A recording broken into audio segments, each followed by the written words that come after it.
Hello everyone, hope you are doing well. और हम FA1 regarding financial transactions की exam kit को solve कर रहे हैं कैप्लान की। और हमारे पास आज जो टॉपिक है वो है कंट्रोल अकाउंट। और आपको पता है कंट्रोल अकाउंट जुड़ा हुआ है बुक्स ऑफ प्राइम मिलिट्री से। तो 3 टॉपिक्स के सीक्वेंस इकट्ठे दिए हुए हैं, चैप्टर्स इकट्ठे हैं, कंबाइंड है। एक कंट्रोल अकाउंट है, एक बैंक रिकन्सिलिएशन है, करेक्शन ऑफ एरर्स है, क्वेश्चंस मिक्स हुए हैं। तो मैं कंट्रोल अकाउंट के क्वेश्चंस को सेपरेट करके आपके साथ डिस्कस करूंगा। इसमें जो पहला हमारे पास सवाल है वो है क्वेश्चन नंबर 213। बुक्स में एन मुमकिन है कि आपकी ओल्ड बुक हो तो क्वेश्चन आगे पीछे हो, तो आप क्वेश्चन मैच कर लीजिएगा कि उसका टेक्स्ट क्या है। तो 213 जो क्वेश्चन है उसमें वो कहता है who should not prepare the payable control account. कहता है आप बताएं कि पेएबल कंट्रोल अकाउंट किसको नहीं बनाना चाहिए। देखिए, अगर आपको याद है या मैं आपको सीक्वेंस दोबारा से याद करवाऊँ तो आपको पता है कि पेएबल कंट्रोल अकाउंट बनाने के लिए परचेज डे बुक बनती है, परचेज रिटर्न बुक बनती है और कैश पेमेंट बुक बनती है। ये 3 बुक्स बनने के बाद इनकी जो जर्नल एंट्रीज़ हैं हम उनको जर्नल लेजर में पोस्ट करते हैं। और वो जर्नल लेजर क्या है? वो क्रेडिटर लेजर कंट्रोल अकाउंट है। अब होता ये है कि परचेज डे बुक हो या फिर परचेज रिटर्न बुक हो या कैश पेमेंट बुक हो, ये अकाउंटेंट नहीं बनाता बल्कि ये बुक कीपर बनाता है। और बुक कीपर अमूमी तौर के ऊपर क्लर्क को कहा जाता है। ये क्लरिकल काम है। और जो कंट्रोल अकाउंट है ये सेंसिटिव काम है, क्योंकि कंट्रोल अकाउंट का टोटल आपने आगे रिफ्लेक्ट करना होता है। कहाँ पर जो आपकी लाइबिलिटी आती है साल के आखिर में, वो आप रिफ्लेक्ट करते हैं कहाँ पर? स्टेटमेंट ऑफ फाइनेंशियल पोजीशन में, करंट लाइबिलिटीज़ में। तो control account basically non memorandum account है, इसका टोटल आगे जाता है। तो ये सेंसिटिव है। ये कौन बनाएगा? ये अकाउंटेंट बनाएगा। इसका मतलब परचेज डे बुक और purchase return book, cash payment book accountant नहीं बनाएगा, कंट्रोल अकाउंट अकाउंटेंट बनाएगा। तो ये जो परचेज डे बुक वाले लोग हैं ये क्लर्क हैं, या आप ये समझ सकें असिस्टेंट हैं, ये नहीं बनाएंगे। लिहाजा ये बनाएंगे, कंट्रोल अकाउंट नहीं बनाएंगे। कंट्रोल अकाउंट तो मैनेजर बनाएगा या अकाउंटेंट बनाएगा। इसलिए who should not prepare payable control account, तो ये जो परचेज डे बुक वाले लोग हैं ये पेएबल कंट्रोल अकाउंट नहीं बनाएंगे। Make sense? तो B is the right answer. Account supervisor तो बनाएगा control account. Sales day book का तो ताल्लुक नहीं है ना creditor ledger control account payable control account से, वो उसका ताल्लुक तो डेटर लेजर कंट्रोल अकाउंट। हम सीक्वेंस में देख रहे हैं कि परचेज डे बुक के बाद कंट्रोल अकाउंट निकलता है, तो वो परचेज डे बुक वाला कंट्रोल अकाउंट नहीं बनाएगा बल्कि कंट्रोल अकाउंट अकाउंटेंट बनाएगा।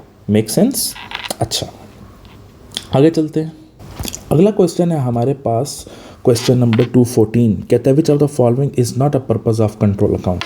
कहता है कौन सा कंट्रोल अकाउंट का पर्पज़ नहीं है। तो हमने तलाश करना है कि कंट्रोल अकाउंट का पर्पज़ कौन सा नहीं है। ठीक है, तो जब आप सवाल पढ़ रहे हों तो जो मेन एडजेक्टिव होता है या मेन नाउन होता है उसको लाजमी ज़हन में रखिएगा।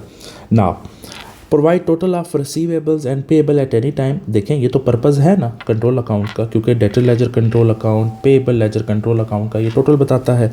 ये तो पर्पज़ है। उसने कहा पर्पज़ कौन सा नहीं है, हमने वो आंसर बताना है। Avoid preparation of receivable ledger accounts. कहते हैं जब कंट्रोल अकाउंट बन जाता है तो आप रिसीवेबल्स या फिर पेएबल्स लेजर नहीं बनाते, इंडिविजुअल लेजर्स नहीं बनाते। ऐसा तो नहीं है ना, मतलब कि जब पेएबल या रिसीवेबल कंट्रोल अकाउंट बनता है तो इंडिविजुअल लेजर्स भी बनते हैं, लिस्ट ऑफ बैलेंसेस भी बनते हैं। तो ये पर्पज़ नहीं है ना कंट्रोल अकाउंट का, ऐसा ही है।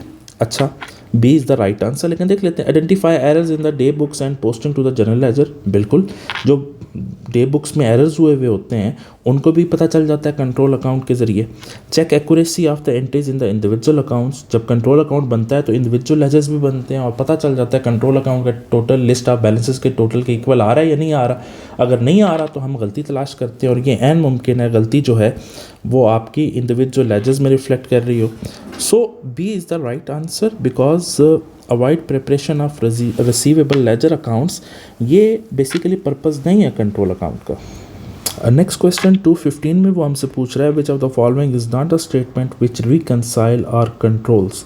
कहता है कौन सी स्टेटमेंट ऐसी है कि जो हम इसलिए नहीं बनाते कि जो रिकन्सिलिएशन करे। रिकन्सिलिएशन का मतलब है दोनों बैलेंसेस को इक्वल लाना या कंट्रोल परफॉर्म करना। कंट्रोल का मतलब ही रिकन्सिलिएशन है। तो पूछ रहा है कौन सी स्टेटमेंट रिकन्साइल नहीं करती या फिर कंट्रोल नहीं करती। तो ये हमारा सवाल है। तो देख लेते हैं बैंक रिकन्सिलिएशन स्टेटमेंट। देखें, बैंक रिकन्सिलिएशन स्टेटमेंट तो हम इसलिए बनाते हैं कि कैश बुक और पासबुक का बैलेंस आपस में रिकन्साइल है, इक्वल है। तो ये तो रिकन्साइल करती है। उसने पूछा है कौन सी नहीं करती, तो ये तो नहीं है। कंट्रोल अकाउंट देखें, कंट्रोल अकाउंट भी तो हम इसीलिए बनाते हैं ताकि लिस्ट ऑफ बैलेंसेस का बैलेंस कंट्रोल अकाउंट के साथ इक्वल आए और फिर ये बैलेंस आगे जाके रिफ्लेक्ट करेगा बैलेंस शीट में। ये भी आपका कंट्रोल है, रिकनसाइल है। कंप्यूटराइज लेजर अकाउंट देखें, जो कंप्यूटराइज लेजर अकाउंट बनते हैं और वो रिकनसाइल या कंट्रोल नहीं होते, बल्कि एज इट इज़ उनके बैलेंसेस जो हैं वो ट्रायल बैलेंस में रिफ्लेक्ट करते हैं और बैलेंस शीट में डिमॉन्स्ट्रेट हो जाते हैं। तो ये आंसर है आपका, ये रिकन्सिलिएशन या कंट्रोल के लिए यूज़ नहीं होता। ट्रायल बैलेंस देखें, ट्रायल बैलेंस एक डिवाइस है, एक मैकेनिज्म है ये चेक करने के लिए कि जितना डेबिट था क्या आपने उतना क्रेडिट भी डाला कि नहीं डाला, तो ये भी तो रिकन्साइल करता है, ये भी आंसर नहीं है। नेक्स्ट क्वेश्चन है क्वेश्चन नंबर 216। इसमें वो हमसे पूछ रहा है कि what is the signature of bank department managers to authorise purchase invoice prior to the preparation of cheque for payment. An example of, कहता है जो बैंक डिपार्टमेंट का मैनेजर है वो सबसे पहले परचेज इनवॉइस को चेक करता है कि क्या purchase invoice according to purchase order ठीक है या नहीं है, क्या जो चीज़ें रिसीव हुई हैं वो उतनी ही रिसीव हुई हैं जितनी परचेज इनवॉइस में वो हमसे सप्लायर डिमांड कर रहे हैं पेमेंट की। तो वो कहता है कि सारी चीज़ें जो चेक करता है वो किस चीज़ की एग्जांपल है, सिंपल वो आपके कंट्रोल की एग्जांपल है।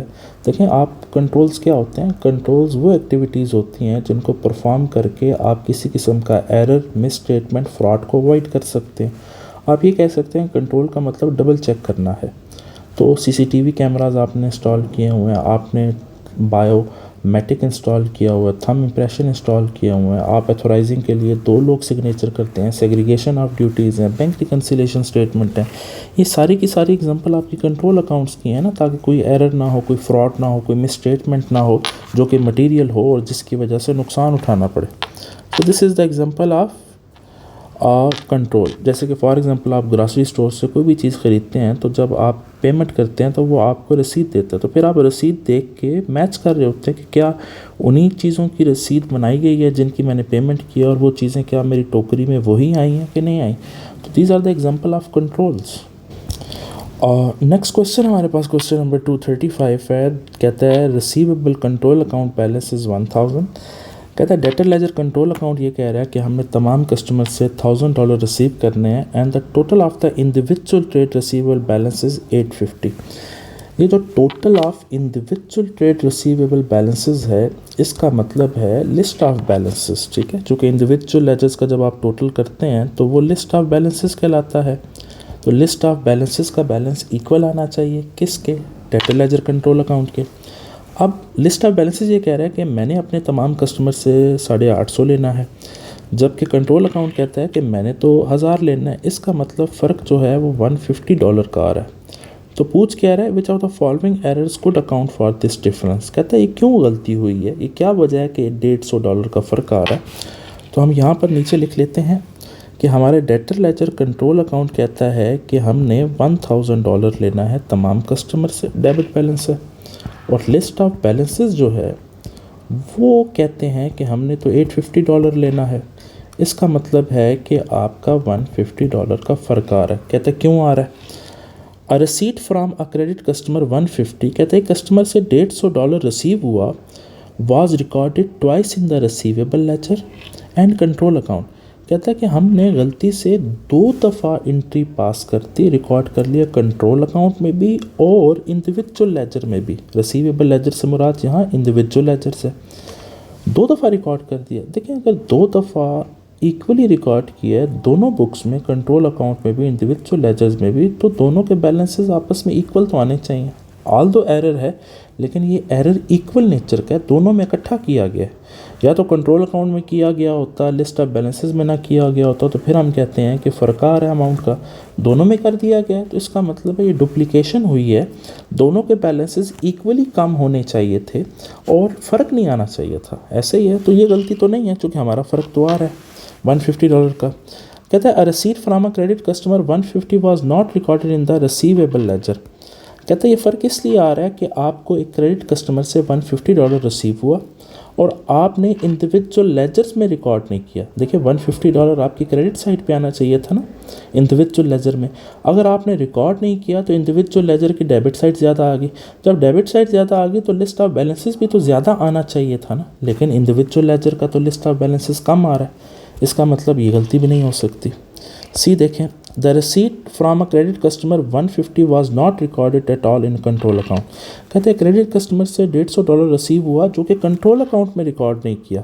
देखिए कंट्रोल अकाउंट की क्रेडिट साइड पे आपने रिकॉर्ड करना चाहिए था 150, नहीं रिकॉर्ड किया तो कंट्रोल अकाउंट जो डेटर लेजर कंट्रोल अकाउंट है उसकी डेबिट साइड बढ़ गई। डेबिट साइड बढ़ गई तो यही वजह है कि डेटर लेजर कंट्रोल की डेबिट साइड 150 से ज़्यादा आ रही है जबकि लिस्ट ऑफ बैलेंसेस 150 से कम आ रहा है। तो यही तो आंसर है, यही तो फ़र्क है। अगला भी देख लेते हैं। Receipt from a credit customer 150 was recorded twice in the control account. कहता है एक कस्टमर से $150 रिसीव हुआ है जो कि हमने कंट्रोल अकाउंट में 2 दफ़ा रिकॉर्ड कर दिए। इसका मतलब यहाँ पर कैश रिकॉर्ड किया 150, दोबारा कैश रिकॉर्ड किया 150, तो कंट्रोल अकाउंट तो 300 से कम आना चाहिए था, यानी कंट्रोल अकाउंट का बैलेंस 1000 के बजाय तो 700 आना चाहिए था और लिस्ट ऑफ बैलेंसेस ज़्यादा आना चाहिए था अगर ये गलती होती, लेकिन कंट्रोल अकाउंट का तो बैलेंस 1000 आ रहा है। तो इसका मतलब ये मिस्टेक भी नहीं है, तो D is the right answer. Next question है 236 हमारे पास, उसको देखते हैं। 236 में वो कह रहा है which of the following item would not lead to a difference between the total of the balances on the account receivable ledgers and the receivable control account. कहता कौन सा आइटम ऐसा है कि अगर ये गलती हो जाती है तो फ़र्क नहीं आता कंट्रोल अकाउंट और total of the individual ledger, और total of the individual ledger list of balances कहलाते हैं। तो कहता है कि कौन सी एरर या गलती हो जाए जिसकी वजह से आपका डिफरेंस नहीं आएगा। पहला error in totalling sales day book. देखिए हमने एरर्स भी पढ़े हैं, जब मैंने आपको कोर्स पढ़ाया तो उसमें हमने एरर्स में पढ़ा था कि अगर डे बुक का टोटल गलती से इंक्रीज़ या डिक्रीज़ हो जाए, ओवर या अंडर स्टेट हो जाए तो कंट्रोल अकाउंट तो गलत हो जाता है, लिस्ट ऑफ बैलेंसेस ठीक रहता है। जब कंट्रोल अकाउंट गलत हो गया, लिस्ट ऑफ बैलेंसेस ठीक हो गया, तो दोनों के बैलेंसेस आपस में इक्वल नहीं आएंगे। इसका मतलब ये गलती हो जाती है तो दोनों आपस में इक्वल नहीं आएंगे। जबकि उसने पूछा है कि कौन सी गलती ऐसी है जो हो भी जाए तो दोनों बैलेंसेस आपस में इक्वल रहेंगे, तो ये तो आंसर नहीं है। An error in totalling the receipt column of the cash book. देखें कैश रिसीट बुक का भी टोटल आप गलत कर देते हैं। टोटल जब गलत होगा किसी भी बुक का, कंट्रोल अकाउंट गलत हो जाएगा, लिस्ट ऑफ बैलेंसेस ठीक रहेगा, तो फ़र्क तो आएगा। उसने पूछा है कि किस गलती से फ़र्क नहीं आएगा। Over statement of an entry in the account receivable account. ये जो सिंपल अकाउंट रिसीवेबल अकाउंट लिखा हुआ है इससे मुराद है इंडिविजुअल लेजर, पर्सनल लेजर। अगर पर्सनल लेजर में आपने कोई मिस्टेक कर दी है तो गलती तो आपके लिस्ट ऑफ बैलेंसेस में आएगी, लिस्ट ऑफ बैलेंसेस आपके गलत हो जाएंगे। जबकि कंट्रोल अकाउंट तो इफेक्ट नहीं होगा, लिस्ट ऑफ बैलेंसेस गलत होंगे तो कंट्रोल अकाउंट के साथ रिकनसाइल नहीं करेंगे, तो इस गलती से दोनों बैलेंसेस इक्वल नहीं आएंगे, ये भी नहीं है। An entry posted to the wrong account receivable account. कहता हुआ ये है कि एक फॉर एग्जांपल जब आप सेल्स डे बुक बना रहे थे तो ABC, ए को 100 की चीज़ें बेची, बी को 120 की, सी को 140 की। ये जो सी को चीज़ें बेची थी आपने सी की बजाय ई को लिख दिया कि ई को चीज़ें बेची हुई हैं। लेकिन जब सी की बजाय ई को लिख दिया तो ये तो एरर ऑफ कमीशन है, इसकी वजह से दोनों बैलेंसेस तो आपस में इक्वल रहेंगे, सिर्फ अकाउंट रिसीवेबल का टाइटल गलत कर दिया। तो ये गलती हो जाए तो दोनों बैलेंसेस तो आपस में इक्वल रहेंगे। तो उसने यही पूछा है कि कौन सी गलती हो जाए तो दोनों बैलेंसेस में फ़र्क नहीं आएगा, तो D is the right answer. Next question है हमारे पास 237। कहता है receivable ledger control account at 1 May had a balance of 32,750। कहता है 1 मई को रिसीवेबल कंट्रोल का ओपनिंग बैलेंस है 32,750। During May sales of 1,25,000 on credit. Receipt from receivable amounted to 1,22,500 and there were contra with payable control account 550. Refund of 1,300 were made to the customer. 1,300 आपने customer को वापस कर दिया। What is the closing balance on receivable ledger control account? कहता आप बताएं closing balance क्या होगा। तो सिंपल, अगर आपको डेटर लेजर कंट्रोल अकाउंट का फॉर्मेट याद है तो आप इजीली टैकल कर सकते हैं। क्लोजिंग बैलेंस निकालना है तो हम डेटर लेजर कंट्रोल अकाउंट बना लेते हैं। ये आपका debtor ledger control account opening balance debit side पे रिफ्लेक्ट करेगा चूँकि हमारा एसेट है, और ओपनिंग बैलेंस हमें दिया हुआ है 32,750। 32,750। क्रेडिट सेल्स हमें दी हुई हैं 1,25,000 की, डेबिट साइड पे आती हैं डेटर लेजर कंट्रोल अकाउंट की 1,25,000। कैश रिसीट्स हमें दिया हुआ है क्रेडिट कस्टमर से 1,22,500। This is cash receipt. Contra दिया हुआ है पेएबल, जो कि कॉन्ट्रा में पेएबल भी हिट होता है, रिसीवेबल भी हिट होता है, और कॉन्ट्रा आपके डेटर लेजर कंट्रोल अकाउंट की क्रेडिट साइड पे रिफ्लेक्ट करता है। तो इसकी अमाउंट हमें बताई हुई है कॉन्ट्रा की, हियर वी गो 550। और आखिर में रिफ़ंड, ये एक्सेस अमाउंट रिफ़ंड है कि आपको कस्टमर से ज़्यादा अमाउंट रिसीव हो गई थी, अब आप उसको वापस कर रहे हैं, तो रिसीवेबल को डेबिट करके कैश को क्रेडिट कर रहे हैं, रिसीवेबल डेबिट हो रहे हैं, ऑपोजिट रीज़न कैश है। नाउ अब हम टोटल कर लेते हैं। डेटर लेजर कंट्रोल अकाउंट आपका एसेट है और एसेट का बैलेंस हमेशा डेबिट आना चाहिए, तो डेबिट साइड ज़्यादा होगी। अब आपने डेबिट साइड का टोटल किया, 159,050 आ रहा है दोनों साइड्स के ऊपर, वो टोटल पोस्ट किया। क्रेडिट साइड माइनस की तो आपका 36,000 आ रहा है, बैलेंस कैरी डाउन, और ये बैलेंस आपका डेबिट साइड का है, ऐसा ही है। और 36,000 आपका ये आंसर आ गया, सी। Make sense? चलिए नेक्स्ट क्वेश्चन है हमारा 238। इसमें वो कहता है the balance on the business receivable ledger control account was 1586। कहता है जी कंट्रोल अकाउंट का टोटल मारा और बैलेंस कैरी डाउन आ गया 1586, 1586। इट वाज, कहता है बाद में, देन डिस्कवर्ड, ये पता चला, इंकशाफ हुआ कि sales book for the period been undercasted by $100। कहता है बाद में इंकशाफ हुआ कि हम तो ब्लंडर कर बैठने, गलती हो गई है, सेल्स डे बुक को गलती से हमने अंडरकास्ट कर दिया था, कम रिकॉर्ड कर दिया था। Okay, and the cash receipt book has been overcasted by 100, और कैश रिसीट बुक को 100 से हमने एस्केलेट कर दिया, ओवरकास्ट कर दिया। What is the correct balance on the receivable control account? कहता है आप बताएं कि रिसीवेबल को अब अगर आप ठीक करते हैं तो क्या बैलेंस होगा। तो हमें इसके लिए सबसे पहले बनाना पड़ेगा क्या, रिसीवेबल कंट्रोल अकाउंट। उसका हम बना लेते हैं format. Okay, here we go. So we have debtor ledger control account that is known as receivable control account, और हमारा बैलेंस जो आ रहा है वो 1586 आ रहा है क्लोजिंग, जो कि गलत आ रहा है ना। गलतियाँ क्या क्या हैं? एक तो सबसे पहले हम लोगों ने ब्लंडर ये किया है कि सेल्स डे बुक को हमने गलती से अंडरकास्ट कर दिया था। लेकिन जब सेल्स डे बुक अंडरकास्ट होती है तो ये सेल्स डे बुक आपने बनाई, ये ए था, बी था, सी था, इनका जो भी टोटल आया, फॉर एग्जांपल टोटल 600 आना चाहिए था, आपने 500 कर दिया। जब आपने 500 किया तो एंट्री भी पास की, रिसीवेबल कंट्रोल अकाउंट डेबिट और सेल्स अकाउंट क्रेडिट, तो 500 से 600 से आना चाहिए था। इसका मतलब डेबिट साइड पे जब आपने ऑपोजिट रीजन सेल्स लिखी होगी डेटर लेजर कंट्रोल अकाउंट की, तो 600 लिखा होना चाहिए था, आपने 500 कर दिया, तो डेबिट साइड 100 से शार्ट होगी। जब डेबिट साइड शार्ट हुई तो ये जो बैलेंस आया वो 1586, ये भी तो डेबिट साइड का है, ये 100 से शार्ट आया हुआ है, तो अब इसको ठीक करना है तो 100 डेबिट साइड पे ऐड कर देते हैं, तो ये गलती हमने ठीक कर ली। नेक्स्ट वो कहता है कि हमसे एक ब्लंडर और हो गया कि हमने कैश रिसीट बुक का टोटल गलती से 100 से ओवरकास्ट कर दिया।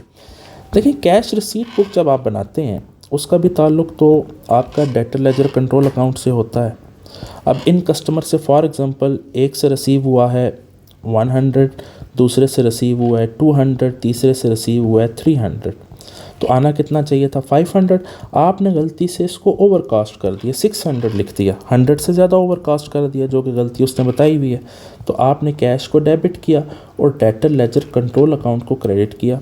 500 से करना चाहिए था, आपने 600 से कर दिया। 100 से आपने क्रेडिट साइड को ज़्यादा रिकॉर्ड कर दिया। ऐसे ही है, जब क्रेडिट साइड ज़्यादा होगी तो डेबिट साइड पे से 100 ज़्यादा माइनस हो गया, तो 1586 100 से कम आ रहा है, चूँकि ज़्यादा माइनस हुआ है 100 से। अब ठीक करना है इस एरर को, तो 100 अब आप डेबिट साइड पे डाल देते हैं ताकि इंक्रीज़ हो जाए ये डेबिट बैलेंस। तो आपने दोनों एरर्स को ठीक कर दिया। अब 1586 में दोनों एरर्स को आप ऐड कर रहे हैं, चूँकि गलती इस नौयत की हुई है कि रिवर्स होने के लिए ऐड होते हैं। इसका मतलब अब ये बैलेंस ठीक हो के हमारा आ जाएगा 1786। Make sense? तो D is our right answer. अच्छा जी, अगला सवाल है 239। कहता है विक receivable ledger balances add up to 50,000। कहता है रिसीवेबल के जो लेजर बैलेंसेस बनाई हैं ऐड अप टू का मतलब है उनका जब टोटल किया तो 50,000 आया। अब देखें बड़ी सिंपल सी बात है, रिसीवेबल के जो इंडिविजुअल बैलेंसेस का टोटल है वो लिस्ट ऑफ बैलेंसेस कहलाता है। जब तक कंट्रोल अकाउंट का वर्ड ना लिखा हो या जर्नल लेजर का वर्ड ना लिखा हो या नॉमिनल लेजर का वर्ड ना लिखा हो, जिस इंडिविजुअल लेजर का टोटल की वो बात करेगा तो हम उसको लिस्ट ऑफ बैलेंसेस ही कहेंगे। ठीक है, कहता है जी लिस्ट ऑफ बैलेंसेस आ गया 50,000, does not agree with the control account, कहता है वो कंट्रोल अकाउंट के इक्वल नहीं आ रहा। What should the total of the balances on receivable ledger after correcting the following errors, कहता है आप बताएं वो जो लिस्ट ऑफ बैलेंसेस हैं यानी रिसीवेबल लेजर का टोटल जो लिस्ट ऑफ बैलेंसेस हैं जब हम ठीक करेंगे तो उसका बैलेंस आएगा क्या। तो सबसे पहले हम एरर्स को देखने की बजाय हम इस तरह करते हैं कि लिस्ट ऑफ बैलेंसेस का एक लेजर बना लेते हैं। This is list of balances का लेजर, और कहता है लिस्ट ऑफ बैलेंसेस का जब हम लोगों ने टोटल किया है तो टोटल आया है 50,000 जो कि गलत आया है। ऐसे ही टोटल 50,000 आया है, balance carry now debit side का था, डेबिट साइड पे लिखा हूँ।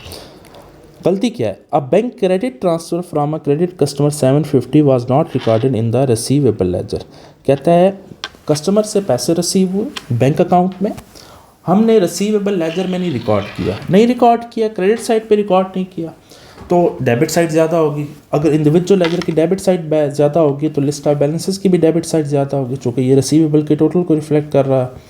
अब ठीक करना है तो अब जो अमाउंट उससे रिसीव हुई है जो आपने रिकॉर्ड नहीं किया, अब आप रिकॉर्ड कर दें कि रिसीवेबल क्रेडिट हुआ है, बैंक डेबिट हुआ है, कितनी अमाउंट आई है 750। ठीक है ना, आप तो ये रिसीवेबल का टोटल कर रहे हैं तो इसको रिसीवेबल के लेजर के पॉइंट ऑफ व्यू से देखना है लिस्ट ऑफ बैलेंसेस को। आगे है कहता है कॉन्ट्रा 2000 का inter in the control account but not in the receivables and payable laser, कहता कॉन्ट्रा था आपने कंट्रोल अकाउंट पे तो ठीक रिकॉर्ड कर दी, इंडिविजुअल लेजर में रिकॉर्ड नहीं किया, इंडिविजुअल लेजर की क्रेडिट साइड पे रिकॉर्ड नहीं किया, रिसीवेबल्स के क्रेडिट साइड पे रिकॉर्ड नहीं किया तो लिस्ट ऑफ बैलेंसेस आपकी ज़्यादा होगी चूँकि डेबिट साइड रिसीवेबल्स की ज़्यादा होगी। अब रिकॉर्ड करते हैं कॉन्ट्रा क्रेडिट साइड के ऊपर, तो कॉन्ट्रा है आपका 2000, अब आपने रिकॉर्ड कर दिया तो अब आप क्या करें, अब आप टोटल करें तो आप देखें डेबिट साइड ज़्यादा आ रही है 50,000। अब 50,000 में से 2000 गया तो 48,000 और 750 गया तो 47,250। अब आपका बैलेंस ठीक हो गया और ये बैलेंस आपका ये आंसर आ गया। Make sense. चलो क्वेश्चन नंबर 240 है, उसमें वो कह रहा है कि अब बिजनेस हैड रिसीवेबल 8,450 एट 1 अप्रैल, और कहता है 1 अप्रैल को वो 8,450 के थे, ये यहाँ पर मिस्टेक किया, इसको डबल रिकॉर्ड कर दिया उसने। Transaction during the April there were credit sales of 19,600, ठीक है, क्रेडिट सेल्स आपने किए हैं 19,600 की। Cheques receive from the receivable 22,430, इतने की अमाउंट रिसीव हो गई है। सेल्स रिटर्न्स हैं 1,000 की and Contra with the supplier 540 की, और आपको पता है कॉन्ट्रा रिसीवेबल्स को भी हिट करता है, पेबल्स को भी हिट करता है। What is the balance on receivable control account at 30 April, तो आपसे क्लोजिंग बैलेंस पूछ रहा है। तो क्लोजिंग बैलेंस निकालने के लिए सिंपल ये है कि आपको डेटर लेजर कंट्रोल अकाउंट का फॉर्मेट याद होना चाहिए, कौन सी चीज़ डेबिट साइड पे रिफ्लेक्ट कर रही है, कौन सी क्रेडिट साइड पे रिफ्लेक्ट कर रही है, जो कि हमने डिटेल लेक्चर में अच्छे तरीके से अंडरस्टैंड किया था। तो हम लेजर बना लेते हैं डेटर लेजर कंट्रोल अकाउंट का।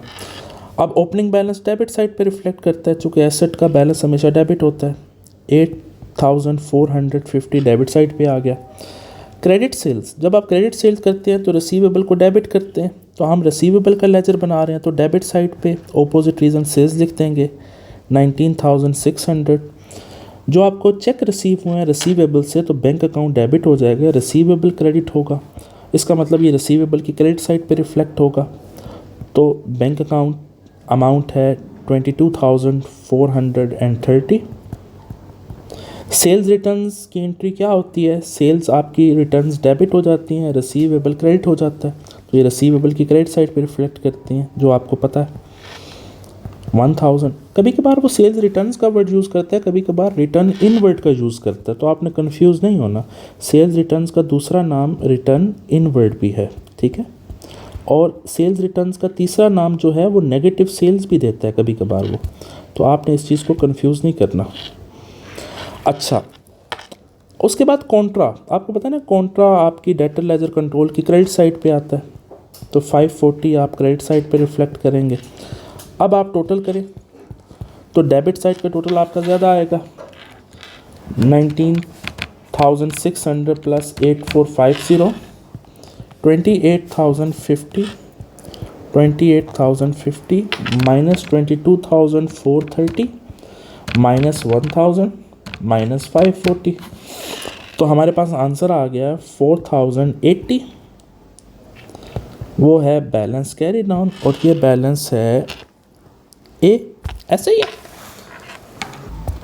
अगला क्वेश्चन है हमारे पास 241, कहता है मिताब्स रिसीवेबल विच वर 500 ऑन 1 जुलाई, कहता है उसके रिसीवेबल 1 जुलाई को 500 के थे, increase to 700 at the end of July, कहता है जुलाई के आखिर में वो 700 तक पहुंच गए। इसका मतलब ओपनिंग बैलेंस 500 है, क्लोजिंग बैलेंस उसने खुद ही बता दिया।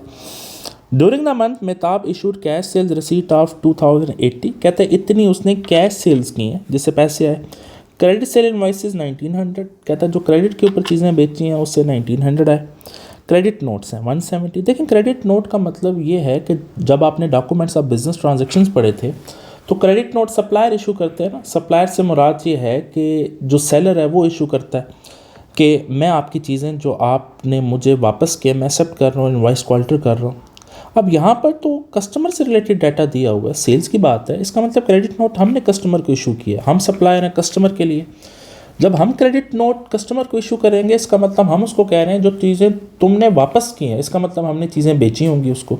तो ये आपके लिए सेल्स रिटर्न्स है। जिस तरह मैंने अर्ज़ किया सेल्स रिटर्न्स को रिटर्न इनवर्ट भी बोलते हैं, नेगेटिव सेल्स भी बोलते हैं, और उसके अगेंस्ट जो डॉक्यूमेंट यूज़ होता है उसको क्रेडिट नोट बोलते हैं, ऐसे ही। तो ये सेल्स रिटर्न्स है। How much cash did Mehtab receive from the account receivable, कहता है आप बताएं कितना कैश उसने रिसीव किया होगा रिसीवेबल से। अच्छा, ये जो सवाल है इसमें हमसे क्लोजिंग बैलेंस नहीं पूछा, इससे उसने हमसे कोई और चीज़ पूछ ली है, और वो तमाम चीज़ें आपको बताएं डेटर लेजर कंट्रोल अकाउंट से रिलेटेड हैं। तो ये सवाल इनकम्प्लीट रिकॉर्ड्स का है, तो जो हम इंशाल्लाह FA2 में जाकर डिस्कस करेंगे। तो सिंपल सा है, अगर आपको फॉर्मेट आता है तो आप कंफ्यूज नहीं होंगे। ओपनिंग बैलेंस आपका डेबिट साइड पे आएगा, कितना है जी ओपनिंग बैलेंस 500। क्लोजिंग बैलेंस आपका क्रेडिट साइड पे आएगा जो कि है 700। कैश सेल्स, देखिए जी जब कैश सेल्स होती हैं तो रिसीवेबल्स तो हिट नहीं होते ना, चूँकि एंट्री होती है कैश डेबिट और सेल्स क्रेडिट, ऐसे ही है ना। कैश पे इतनी चीज़ें बेची, हम तो रिसीवेबल का लेजर बना रहे हैं, इसका मतलब ये सिर्फ कंफ्यूज करने के लिए दी हुई है कैश सेल, तो आपने परेशान नहीं होना। क्रेडिट सेल्स जो की हैं 1900 की, तो रिसीवेबल डेबिट होता है। ऑपोजिट रीज़न क्या है, सेल्स 1900 की। क्रेडिट नोट से मुराद है sales return, sales return debit होती हैं और रिसीवेबल कंट्रोल क्रेडिट होता है, तो रिसीवेबल कंट्रोल का लेजर बना रहे हैं, वो क्रेडिट हो रहा है। ऑपोजिट रीज़न सेल्स रिटर्न हैं, क्रेडिट नोट्स हैं 170। अब पूछ क्या रहा है, कितना कैश आपको रिसीव हुआ है रिसीवेबल से। देखिए कितना कैश रिसीव हुआ है ये निकालना है। तो कैश रिसीव आपको पता है ना क्रेडिट साइड पे आता है फ्रॉम क्रेडिट कस्टमर, ये फिगर मिसिंग है। अब आप इन दोनों डेबिट साइड का टोटल करें, उसमें से ये 170 और 700 माइनस कर लें। तो मैं कर लेता हूँ 500 प्लस 1900, टोटल आया 2400, ये आ गया जी 2400। उसमें से मैंने 700 माइनस किया, उसमें से मैंने 170 माइनस किया, तो मेरे पास जो कैश रिसीव आ रहा है वो आ रहा है 1530। ठीक है, तो ये देखें 1530 का कोई आंसर है हमारे पास, तो आ गया 1530। Make sense.